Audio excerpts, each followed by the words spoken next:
चलो बच्चा, अभी हम स्टार्ट कर रहे हैं सम नंबर 10।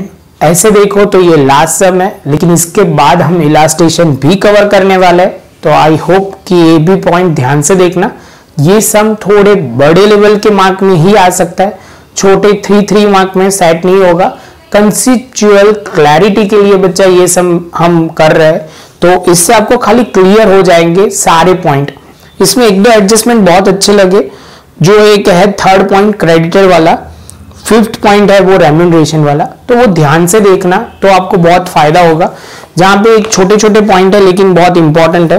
तो सबसे पहले दिया हुआ है Shivam, Satyam, Shivam and Sundaram are the partner profit sharing loss in the proportion of 1/2:1/3:1/6. The balance sheet of their firm 31/3/2016 is as under. तो यहाँ पे बच्चा आपको ध्यान में रखना है, रेशियो सेम नहीं गिवन है तो हमें उसको प्रॉपर करना पड़ेगा। चलो आगे चलते हैं। कैपिटल दिया हुआ है, general reserve, investment fluctuation fund दिया हुआ है, प्रोविडेंट फंड दिया हुआ है, क्रेडिटर दिया हुआ है। तो जिसमें डिस्ट्रीब्यूट करेंगे जो भी हमारे फंड है वो डिस्ट्रीब्यूट रिजर्व हो जाएंगे। उसके बाद करंट अकाउंट भी दिया हुआ है जो ध्यान में रखना पड़ेगा। उसके बाद बच्चा यहाँ दिए क्या हुआ है, तो आपको इस साइड असेट दी हुई है, और जो दूसरे पॉइंट जो ध्यान में रखना है असेट में land and building, machinery, furniture, investment pattern, goodwill, debtors, bad debt reserve, cash and bank and stock दिया हुआ है। तो फर्स्ट ऑफ ऑल बच्चा यहाँ पे जो ध्यान में रखना है, इतने सारे पॉइंट आपको कवर करने। तो सारे अकाउंट क्लोज करके हम रियलाइजेशन या जहां जहां अकाउंट के बैलेंस है वहां लिखते जाएंगे।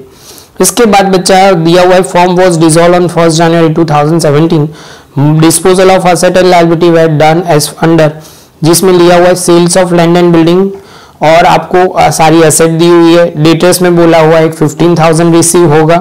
क्रेडिटर के बारे में बहुत अच्छा है, टिक कर देना। Unrecorded expense stationery 6,000 paid, Ariel stationery mart no amount is be realised for goodwill and pattern. एक एक एडजस्टमेंट में दो पॉइंट दे दिए, कवर किए।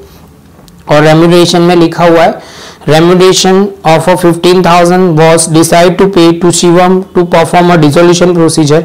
Actual dissolution expense 6,000 paid by Shivam.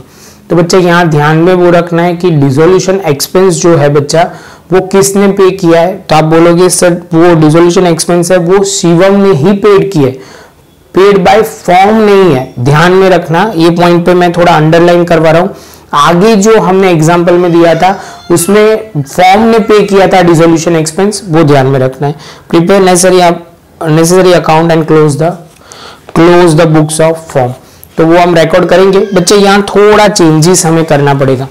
यहाँ पे आप देखोगे ना तो मैंने खाली कैपिटल अकाउंट ही बनाया है, इस बार हमें करंट अकाउंट भी बनाना पड़ेगा। तो थोड़े चेंजेस के साथ 1 मिनट के बाद मिलते हैं। तो बच्चा आप ध्यान से देख पाओगे यहाँ पे हमने क्या किया, करंट अकाउंट बड़ा सा बना दिया, कैपिटल अकाउंट बना दिया, कैश अकाउंट बना दिया। कैश अकाउंट मेरे हिसाब से थोड़ी जगह कम पड़ेगी लेकिन एडजस्ट कर लेंगे बच्चा, थोड़ा आप समझते जाना तो प्रॉब्लम नहीं होगी। तो बच्चा आप सफर की आगे मतलब पॉइंट को आगे बढ़ाते हैं बच्चा। तो यहाँ पे बोला हुआ एक पॉइंट जो रेशियो पहला, तो सबसे पहले मुझे वो समझाना पड़ेगा। 1/2 है, 1/3 है एंड 1/6 है। हमें जो डिनोमिनेटर है तीनों के सेम करना है। तो आप बोलोगे सर इसको हम मल्टीप्लाई करेंगे 3 से, यहाँ करेंगे 2 से, तो यहाँ 1 से ही करेंगे कि लास्ट वाले को कोई इफेक्ट नहीं है, 6 लाना है। तो आप बोलोगे सर यहाँ पे 1/6, आप बोलोगे 3/6, 2/6 एंड 1/6। तो रेशियो आ गया कितना, 3:2:1। ये पॉइंट आपको क्लियर करना है बच्चा। ये मैंने पहले ही वर्किंग नोट में आप कर लेना तो क्लियर हो जाएगा। जैसे ये पॉइंट कंप्लीट होता है बच्चा, अब स्टेज आगे बढ़ते। सबसे पहले स्टेज 2, मतलब ऐसे देखो तो फर्स्ट है, सारी असेट को एंड लायबिलिटी को क्लोज करके हम अलग अलग अकाउंट में ट्रांसफर करेंगे। जहां जिसके अकाउंट बने हैं वहां लिखेंगे, अदरवाइज आप बोलोगे सर हम कहां लिखेंगे, रियलाइजेशन अकाउंट में ट्रांसफर कर देंगे। तो पहला पॉइंट है कैपिटल अकाउंट का। तो कैपिटल अकाउंट में सबसे पहले यहां हम लिखेंगे बाय बैलेंस बीडी, जो है कितना 50-50-50, तीनों लोगों की कैपिटल फिक्स है 50,000। उसके बाद अब बच्चा ध्यान से समझना पड़ेगा, जो जनरल रिजर्व जो है वो करंट अकाउंट में डिस्ट्रीब्यूट होगा।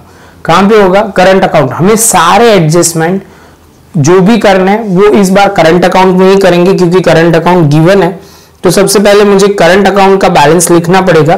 तो यहाँ पे क्रेडिट साइड पे 2 लोग के नाम लिखे जाएंगे, बैलेंस बीडी। जहां पे आप बोलोगे सर सत्यम एंड शिवम, तो सत्यम शिवम पहले ही लोग है 5000 एंड 10,000, तो ये पॉइंट हो गया।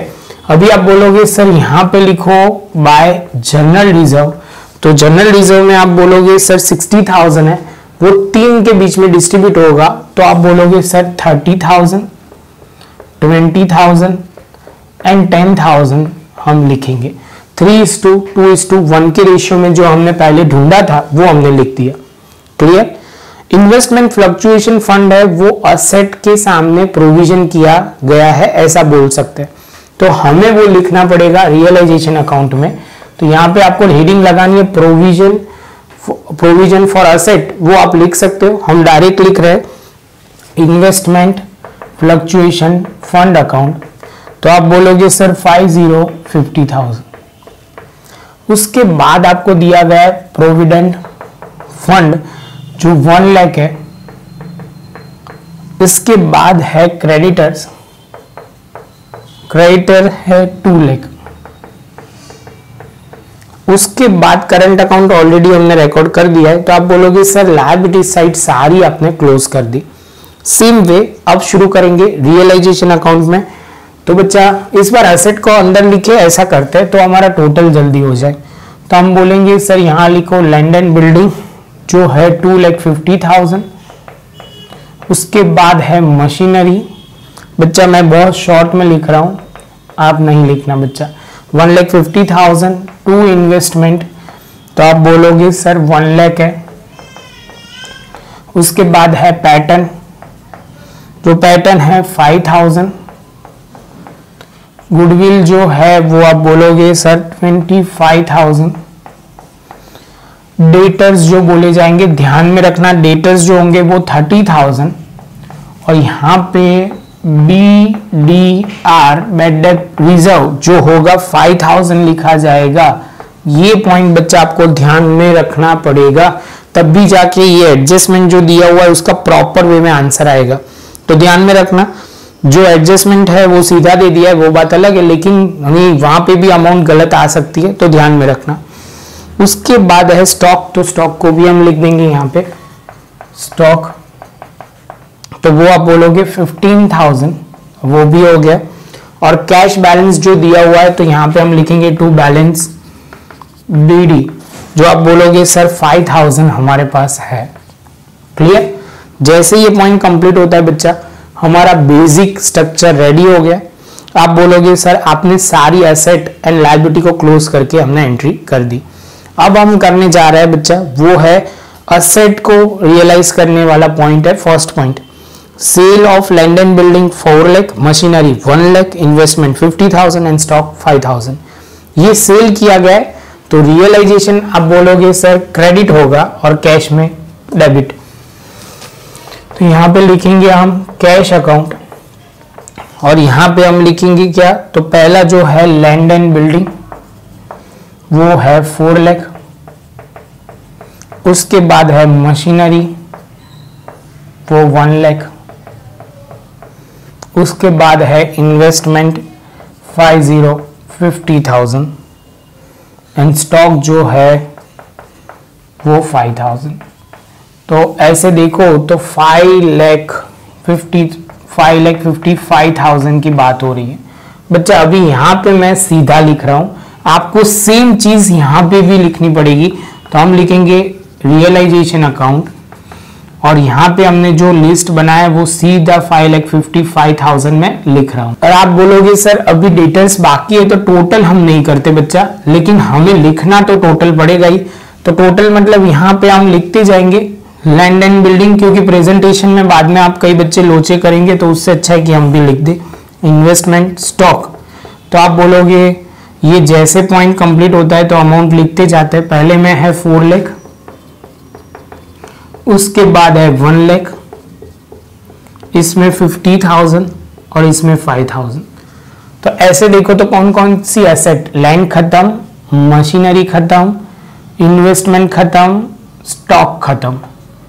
ये दो चीज बाकी है, उसके रिलेटेड तो एडजस्टमेंट दे दिया है, वो वर्थलेस है। अभी बोला हुआ है debtors of 50,000 receive right of remaining. तो बोला हुआ है टोटल डेटर्स जो है उसमें से 15,000 मिले, बाकी के आपको बैड डेट कंसीडर करना है।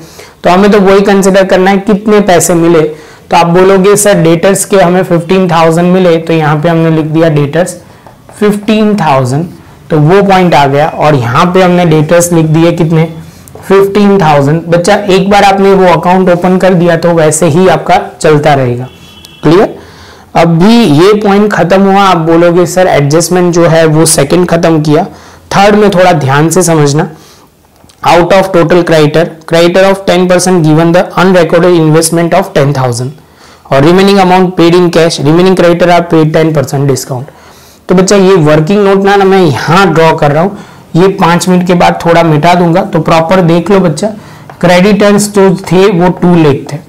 कितने थे? 2 लाख थे, जिसमें बोला कि 10% और बाकी के 90%।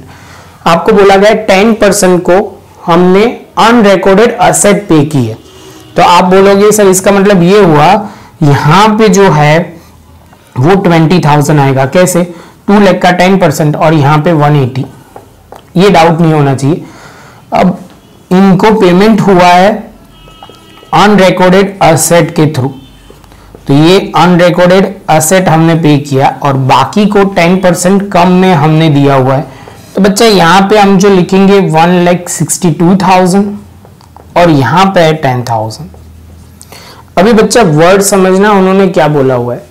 उन्होंने ऐसा बोला है कि क्रेडिटर जो है वो 10% के क्रेडिटर 20,000 होंगे, वो 10,000 उन्होंने अनरिकॉर्डेड असेट ली हुई है।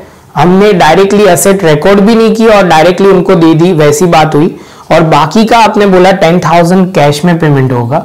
और दूसरा जो है 1,80,000 है, उसका 10% निकालोगे तो 1,62,000 हम पेमेंट करेंगे। और टोटल हम क्रेडिटर का पेमेंट कितना करेंगे 1,72,000, क्योंकि 10,000 कैश में दिया और ये हो गया 1,62,000 प्लस 10,000। बच्चा ये एडजस्टमेंट बहुत ही अच्छा है, समझ में आना चाहिए, ये पॉइंट ध्यान से समझना। तो यहां पे हम सबसे पहले लिखेंगे कैश और पहला होगा क्रेडिटर्स 1,72,000। कैलकुलेशन पार्ट आप बच्चा लिख लेना, थोड़ी देर में मैं गायब कर दूंगा ये पॉइंट। तो यहां पे हम लिखेंगे पहले रियलाइजेशन अकाउंट, क्योंकि पैसे जा रहे हैं इसलिए क्रेडिट साइड, और क्रेडिटर होगा कितना 1,72,000। तो ये पॉइंट भी खत्म। इसके बाद बच्चा जो एडजस्टमेंट आ रहा है unrecorded stationery expense 6,000 paid to Hariyan stationery mart, no amount is be realise of goodwill and pattern. तो आप बोलोगे सर इसकी 2 असेट की कोई वैल्यू रियलाइज नहीं हुई है, ऐसा बोल दिया। इसके साथ बच्चा मुझे इतना पता चल गया कि असेट सारी रियलाइज हो गई है। पेमेंट क्रेडिटर का आप बोलोगे सर हो गया, और पीएफ का एक बाकी है, क्वेश्चन मार्क यहां पे रहेगा। पीएफ के बारे में कुछ नहीं बोला तो वो देख लेंगे लास्ट में, नहीं बोला तो हमें उसको रिकॉर्ड करना पड़ेगा। उसके बाद जो स्टेशनरी है वो पेमेंट करता है बच्चा, तो स्टेशनरी हमने लिख दिया, ये हमारा हो जाएगा डेबिट साइड 6,000 लिखेंगे, और यहां पे स्टेशनरी जो हम लिखेंगे 6,000 वो रिकॉर्ड कर देंगे। क्लियर है बच्चा? 2 एंट्री 2 जगह पे, इंपॉर्टेंट पॉइंट है जो ध्यान में रखना है। इसके साथ बच्चा हमारा ये पॉइंट भी खत्म। इसके बाद आप बोलोगे सर रेम्यूनरेशन की बात करते हैं। रेम्यूनरेशन ये समझना, remuneration of 15,000 was paid to Shivam to perform a dissolution procedure. Actual expense of 6,000 paid by Shivam. तो बच्चा ये कहने का तरीका बहुत सीधा है। वो बोल रहा है कि शिवम को फॉर्म पे करेगी 15,000। शिवम के एक्सपेंस पे जो हो रहा है, शिवम ने अपने खुद में अपने जेब में से पे किया है 6,000। फॉर्म में 1 रुपया भी नहीं दिया कि उसका जो भी होगा वो शिवम देखेगा। हमें शिवम को 15,000 दे देना है, बात खत्म। तो आप बोलोगे सर तो इसके लिए बिजनेस के लिए तो ये एक्सपेंस ही है, तो यहां हम लिखेंगे क्या लिखेंगे, तो आप बोलोगे शिवम अकाउंट ब्रैकेट में लिखेंगे, अब करंट अकाउंट लिखना पड़ेगा। डिसोल्यूशन प्रोसीजर उन्होंने किए, उसके लिए उनको दिए जा रहे हैं, और ये 15,000। और उसकी दूसरी एंट्री यहां पॉइंट वो समझना 6,000 क्यों रिकॉर्ड नहीं हुए, क्योंकि सीधा बोला गया फॉर्म ने 6,000 पेमेंट नहीं किया, वो शिवम ने खुद ने अपने पैसे में से किया हुआ है, तो शिवम अकाउंट आपको वो ध्यान में रखना है, उसकी कोई एंट्री नहीं होगी। जबकि हमने जनरल एंट्री के वक्त वहां पे सीधा शब्दों में लिखा गया था, आपको एग्जैक्ट बोल दूं तो वो भी, क्योंकि कई बच्चों को इसमें डाउट आएगा और आप वो कमेंट सेक्शन में लिखो, लेकिन वैसा ही लिखो जो समझाने में इजी हो जाए। आपको पॉइंट के साथ डिस्कस करो तो वो होगा पेज नंबर में परफेक्ट, क्योंकि कई जगह पे ये डाउट आने वाला है। 290 पे जो लिखा हुआ है इसमें साफ साफ शब्दों में लिखा हुआ है form had paid him 6000 for expense. Form ने पे किए थे, जबकि यहां शिवम ने अपने खुद पैसे जो अपनी जेब में से दिए हुए। 190 पेज पे सम नंबर मतलब जनरल एंट्री 10th है, उसकी बात कर रहा हूं, वो ध्यान में रखना। तो बच्चा अभी हम आगे टोटल के लिए आगे बढ़े उससे पहले हमें जो पीएफ है वो पेमेंट करना पड़ेगा, और पीएफ जो है वो हमारा है 1 लाख रुपीज। वो हम बोला नहीं है, हमें खुद समझना पड़ेगा कि ये पीएफ पेमेंट करना है, तो यहाँ पे भी पीएफ लिखा जाएगा 1 लाख रुपीज। पैसे जाएंगे इसलिए कैश अकाउंट में कर रहा है, वो ध्यान में रखना है। क्लियर? जैसे ये पॉइंट खत्म होता है टोटल का बात शुरू करते हैं। 2,50,000, 1,50,000, 1 लाख, उसके बाद 30,000 दो बार है, 30,000 और 15,000। मैंने कई जगह पे मर्ज कर दिया है, तो मेरे अमाउंट पे आप कंसिडर मत करना, आप खुद कैलकुलेशन कर लेना तो ज्यादा इजी रहेगा। इसके बाद यहाँ पे 1,72,000 प्लस 6,000 प्लस 1 लाख, तो यहाँ पे 2,78,000। इसके बाद इसकी बात करते हैं 4 lakh plus 1 lakh plus 50,000 plus 5,000 plus 15,000, 5,70,000। तो ये पॉइंट भी खत्म। यहाँ पे अब टोटल लिखने की बारी आ गई, तो यहाँ पे 5,70,000 आ जाएगा, और यहाँ पे जो है 2,78,000 लिखा जाएगा। अभी बच्चा इतना होने के बाद टोटल की बारी। बच्चा ये मैं मिटा नहीं रहा, कई बच्चों को उसको टोटल की जरूरत हो तो मैं रखता हूँ यहाँ पे। पहले ये साइड टोटल 50,000, 1 लाख, 2 लाख और आप बोलोगे 5,000, तो यहाँ टोटल होगा 9,25,000। यहाँ पे होगा 9,25,000। टोटल को माइनस करते हैं, तीन ही टोटल माइनस करने, 5,75,000 माइनस 2,78,000। जल्दी जल्दी में ऐसा हो गया, फिर से करना पड़ेगा। 9,25,000 माइनस 5,75,000, 2,78,000 और 15,000 करेंगे तो 57,000 प्रॉफिट आएगा। तो प्रॉफिट जो आया बच्चा वो यहाँ पे लिखेंगे पार्टनर करंट अकाउंट। ध्यान में रखना बच्चा, करंट अकाउंट लिखेंगे S1, S2, S3। नाम मैं नहीं लिख रहा, रेशियो जो दिया हुआ है 3:2:1। 57,000 डिवाइड बाई 6 करते हैं तो 9,500, इसका तो क्लियर। दूसरे का 2 से मल्टीप्लाई करते हैं तो 19,000, और तीसरे का 3 तो 28,500। तो ये तीनों हो गए। यहाँ पे डेबिट, तो पार्टनर्स करंट अकाउंट में क्रेडिट साइड पे लिखा जाएगा रियलाइजेशन अकाउंट, ब्रैकेट में लिख देना प्रॉफिट। कितनी अमाउंट है? 28,500। दूसरा है 19,000 और 9,500। बच्चा एक पॉइंट ध्यान में रखना, हमने रियलाइजेशन जो डिसोल्यूशन प्रोसीजर के लिए उनको दिया गया था, यहाँ पे हमने डेबिट साइड लिखा, लेकिन गलती से हमने यहाँ डेबिट साइड की जगह क्रेडिट साइड की जगह डेबिट साइड लिख दिया था। तो यहाँ पे हम क्या लिखेंगे? रियलाइजेशन अकाउंट, और 15,000 उनको दिए जाते हैं। तो ये ध्यान में रखना है बच्चा, छोटे छोटे पॉइंट है लेकिन इंपॉर्टेंट है, जल्दी जल्दी में गलती नहीं होनी चाहिए। तो ये पॉइंट यहाँ खत्म होता है बच्चा। अब टोटल की बारी, आप बोलोगे सर करंट अकाउंट को क्लोज करेंगे, कैपिटल अकाउंट में ले जाएंगे, कैपिटल अकाउंट को क्लोज करके कैश अकाउंट में ले जाएंगे। तो बस बच्चा यही जो बोला वो प्रोसीजर फॉलो करते हैं। तो यहाँ पे 50 प्लस 30 प्लस 28,500, तो 1,08,500।